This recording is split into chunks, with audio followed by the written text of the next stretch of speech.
So as I mentioned, we're gonna discuss about the action potential. Today's class gonna be a little bit like maybe 15 to 20 minutes max. It's a small class because we are discussing only one topic.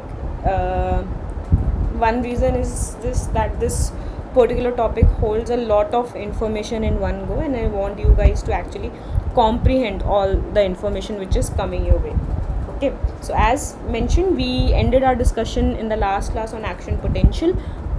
So with respect to action potential, we have discussed just some basic pointers and nothing much in it. So I'll try and give you the summary of it. So the electric potential of minus 70 millivolt exists across the plasma membrane of all cells, including resting nerve cells. This resting membrane potential is generated by outward movement of potassium ions through open non-gated potassium channels in the plasma membrane and is driven by the potassium concentration. The high cytosolic potassium and low cytosolic sodium concentration relative to their concentration in the extracellular medium are generated by the plasma membrane pumps, which uses the energy released by the hydrolysis of ATP. Correct. The entry of sodium ions into the cytosol from the medium is thermodynamically favored, driven both by the sodium concentration and the inside negative membrane potential. However, most sodium channels in the plasma membrane are closed in resting channel, so little inward movement of sodium ion occurs. During an action potential, some of these sodium channels open, allowing inward movement of sodium channels, which depolarizes the membrane. Action potential are propagated down the axon because a change in voltage in one part of the axon triggers the opening of channels in the next section of the axon. Such voltage gated channels therefore lie at the heart of neural transmission. Though these topics might be alien to you guys for now, but don't worry, we're gonna unlock each and every aspect of the action potential. The only thing which I want you guys to remember is that you have the basics of all the things which are involved in generating action potential. Like we have very much in detail discussed about the transporters, we have discussed about the channels, we have discussed about the primary secondary transporters, active transporters, right, facilitated diffusion, all these. So you need to remember that it is a series of channel opening and closing depending upon the stimulus when it comes. Okay, so a lot of information will be there, but what you guys need to remember is that transporters or channels, they work by maintaining the concentration of ions across the membrane. How they can alter it? If there is an stimuli or anything which leads them to open or close depending upon the action whatever they are supposed to perform, right? Hence, if you are actually able to understand that this stimuli will lead to the opening of one particular channel and it will lead to the closing of another channel, we can actually understand how the concentrations are actually manipulated throughout the membrane very, very precisely, so that a potential difference can be maintained, and also this potential difference can be transmitted from one part of a cell to the other part of a cell. Okay, so we're gonna start our discussion. Neurons are the cells that make up our nervous system, and they're made up of three main parts: the dendrite, which are little branches off the neuron that receive signals from other neurons; the soma, or cell body, which has all the neuron's main organelles like the nucleus; and the axon, which is intermittently wrapped in fatty myelin. Those dendrites receive signals from other neurons via neurotransmitters, which, when they bind to receptors on the dendrite, act as a chemical signal. That binding opens ion channels that allow charged ions to flow in and out of the cell, converting the chemical signal into an electrical signal. Since a single neuron can have a ton of dendrites receiving input, if the combined effect of multiple dendrites changes the overall charge of the cell enough, then it triggers an action potential, which is an electrical signal that races down the axon up to 100 meters per second, triggering the release of neurotransmitter on the other end, and further relaying the signal. So neurons use neurotransmitters as a signal to communicate with each other, but they use action potentials to propagate that signal within the cell. Some of these neurons can be very long, especially ones that go from the spinal cord to the toes. So the movement of this electrical signal within the cell is super important. But why does a cell have an electrical charge in the first place? Well, it's based on different concentrations of ions on the inside versus the outside of the cell. Generally speaking, there are more Na+ or sodium ions, Cl- or chloride ions, and Ca2+ or calcium ions on the outside of the cell, and more K+ or potassium ion, and A-, which we just use for negatively charged anions, on the inside of the cell. Overall, the distribution of these ions gives the cell a net negative charge of close to negative 65 millivolts relative to the outside environment. And this is the neuron's resting membrane potential. When a neurotransmitter binds to a receptor on the dendrite, a ligand-gated ion channel opens up to allow certain ions to flow in, depending on the channel. Ligand-gated literally means that the gate responds to a ligand, which in this case is a neurotransmitter. So let's take the example of a ligand-gated sodium ion channel, which when it opens lets sodium flow into the cell. The extra positive charge that flows in makes the cell less negative, since remember it's usually negative 65 millivolts, and therefore less polar. So that's why gaining positive charge is called depolarization. Neurotransmitters typically open various ligand-gated ion channels all at once.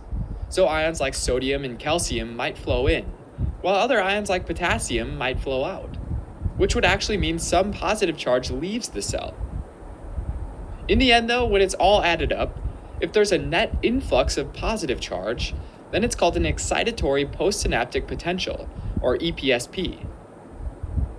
In contrast, the opening of only ligand-gated chloride ion channels would cause a net influx of negative charge, creating an inhibitory postsynaptic potential, or IPSP, making the cell potential more negative, or repolarizing it. Now, a single EPSP, or IPSP, causes only a small change on the resting membrane potential. But if there are enough EPSPs across multiple sites on the dendrites, then collectively they can push the membrane potential to a specific threshold value, typically around negative 55 millivolts, although this can vary depending on the tissue. When it hits this threshold value, it triggers the opening of voltage-gated sodium channels at the start of the axon, which is called the axon hillock. These voltage-gated channels open in response to a change in voltage, and when these open, sodium rushes into the cell. The influx of sodium ions and the resulting change in membrane potential causes nearby voltage-gated sodium channels to open as well, setting off this chain reaction that continues down the entire length of the axon, which ends up being our action potential. And when this happens, we say that the neuron has fired.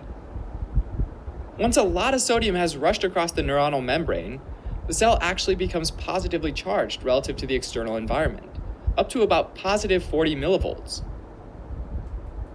This depolarization process ends when the sodium channel stops allowing sodium to flow into the cells, which is a process called inactivation. But this inactivated state's different from when the channel's closed, or open for that matter, which are the two states that most other channels have. The voltage-gated sodium channel, though, is unique in that it has what's known as the inactivation gate, which blocks sodium influx shortly after depolarization, and stays in this state until the cell repolarizes and the channel enters the closed state again, and the inactivation gate stops blocking influx. Even though that inactivation gate's not blocking it anymore, the channel's still closed, so no sodium enters the cell in this state. हमारे बच्चे जो हैं वो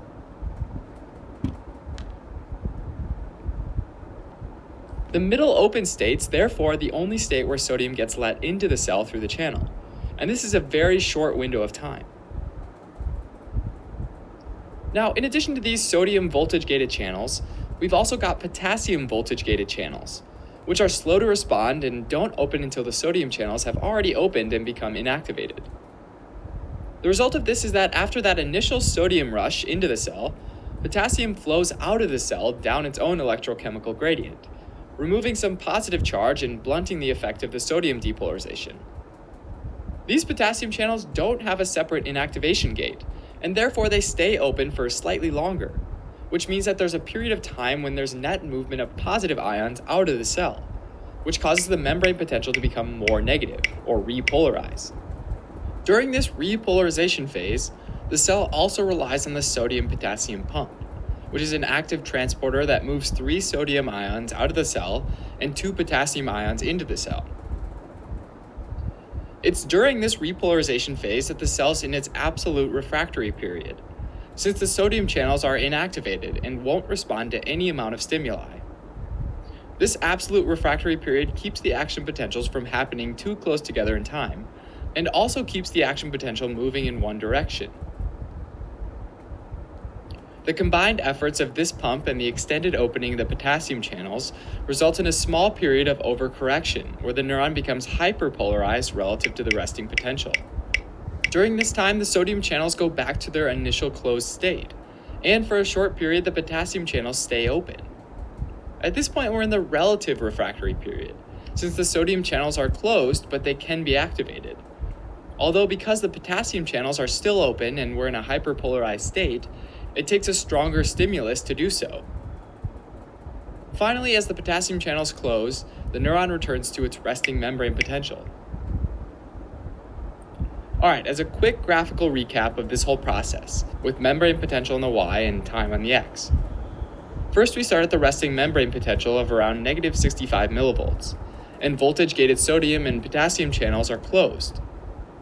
We then receive EPSPs enough to hit threshold at about negative 55 millivolts, causing voltage-gated sodium channels to open, and we reach a peak of about positive 40 millivolts, at which point the sodium channels become inactivated, and we're in the absolute refractory period. Voltage-gated potassium channels then open, and along with the sodium-potassium pump, start to repolarize the cell. So much so that it overshoots and hyperpolarizes the cell. Next, the sodium channels enter their closed resting state, while at the same time potassium channels start to close, meaning that we're in the relative refractory period. Until finally they all close and we get to our resting membrane potential once again. Alright, so this process of positive sodium ions moving in and depolarizing the cell transmits the electrical signal down the length of the axon. Great. But really this process isn't that fast. So that's where the fatty myelin comes in, which comes from glial cells like Schwann cells or oligodendrocytes. These myelinated areas don't have voltage-gated ion channels spanning the membrane, so ions can't simply flow into the cell. That only happens in the spots between the myelin, called nodes of Ranvier. So instead of propagating via channels, the charge essentially jumps from one node to the next. That said though, jumps isn't really the right term, and these ions aren't just diffusing down the length of the myelin to the other side. That'd be way too slow. What actually happens is more like the sodium ions rush in and bump other positive sodium ions already inside the cell, which bumps other ones, and so on until this wave of positivity reaches the next node. The charge moving in this way down the myelinated areas moves really fast, and is called saltatory conduction, which makes it look like the action potential jumps from one node to the next. Alright, as an extremely quick recap, neuron action potentials happen when dendrites receive enough EPSPs to open voltage-gated sodium channels, which causes rapid depolarization of the neuronal membrane and propagation of an electrical charge from node to node down the length of the axon.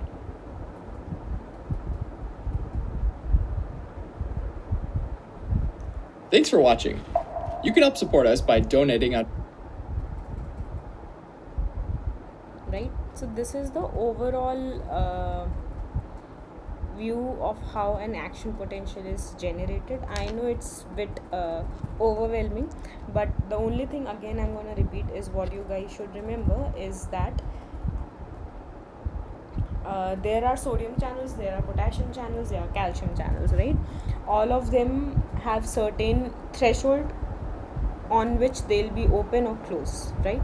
At the resting membrane potential, there are leaky channels, indicating that there will be a little bit of transportation of ions throughout the membrane even when there is no stimuli. This will help in maintaining the basic polarity which we see in the membrane. Okay, the other concept which I want you guys to think in this direction is that though there are sodium channels, though there are potassium channels, but their way of acting or their effectiveness or their efficiency is different, right? For example, ligand gated sodium channel and ligand gated potassium channel, they both are ligand gated, right? So whenever the ligand will be present, they'll open or close. But how efficiently they are opening or closing, or how effectively they are transporting the ions, is a completely different concept. So even if a potassium channel or sodium channel is open, the relative flow of ions or the speed of transportation through these transporters is different. This factor also helps in maintaining the ion concentration across the membrane. So if you remember the basic table which we have discussed, that what are the concentration of ions across the membrane. So basic distribution of ions is that potassium is more inside the cell, sodium is more outside the cell, right? So if a channel is there, channel will transport most of the time substrate from its higher concentration to its lower concentration, right? So if you look at this representative figure of the action potential of the action potential, we can see that if the membrane is in resting state, right? Excuse me. If the membrane is in resting state, then there are non-gated potassium channels which doesn't need any particular ligand or anything to transverse the substrate. So they'll be partly open, indicating that there is leakiness in the channel. Hence, during the resting stage, when the membrane is negative inside and positive outside, there is a net flow of positive ions from inside to outside, indicating that it is helping in maintaining the inside negative and outside positive, right? And sodium channels are closed. When we talk about depolarized state means there is a negative potential associated with the inside of a membrane, right, with respect to the outside. So if we are saying depolarization means reducing the polarized thing which is present in the membrane, correct? So if we are saying depolarizing state or depolarization, it indicates that there is decrease in the negativity of a inside membrane. And how we can reduce the negativity of a membrane? By importing more positive ions or restricting the flow of positive ions from inside to the outside, correct? So if we say see during the depolarization state, the sodium channels are open, indicating that all the sodium which is more on the outside of a cell will get transported from outside to inside, aiding in reducing the negative potential. Still, the voltage gated potassium channels will open and they'll transport positive ions from inside to the outside. But the net effect of this inflow is, so here comes the speed as well as the number of channels, right? So though potassium is moving from inside to outside, sodium is moving from outside to inside, the net effect is decrease in the negative potential, okay? And that negative potential leads to the change in the polarization state of a membrane called depolarization, okay? Now again, this is just a representative way of the same action potential, how the potential is transported from one part of a cell to another part of a cell, because it needs to be propagated also, correct? So if you have a stimuli on your skin at your fingertip, that stimuli needs to be transferred from your fingertip to your brain. The brain needs to process the information, again it needs to transmit the similar information from brain to your stimuli point, correct? So how is this happening? So if we see here at time 0, when the stimulus came, the sodium channels will be open, leading to the depolarization of that particular part of the membrane, correct? Then this polarization will lead to the other part of the membrane. It will lead to the opening of the sodium channels on the other the adjacent part of the membrane, leading to the or transfer of the depolarization from one part to the another part. If we look at time 2 millisecond, then we can see that the polarization or the potential is being transferred from this place to this place. This is how the potential is transferred from one place to another place, and this is how an electrical signal is transmitted across the cell membrane with the help of sodium potassium channels, calcium channels, chloride channels by their selective opening and closing depending upon the ligand, whether it's present or not present. Correct. And also by maintaining the basal condition of a membrane. So this all happens in the millisecond time scale. So as I don't want to overwhelm you guys with a lot of information, as this particular topic holds in itself a huge amount of information with respect to the action potential, I'll wrap my class today here itself. We might gonna add more subjective knowledge to the action potential, and then we can see the secondary structures of protein, which is, I guess, which might help you guys in actually understanding more about the membrane protein structure and their relation with the function. Okay, so quick update, I have already uploaded all the lectures on the YouTube. I'll mail the slides to you guys, and if you have any queries, feel free to ask or send me a mail. I'll be happy to answer. Okay, thank you so much for your attention.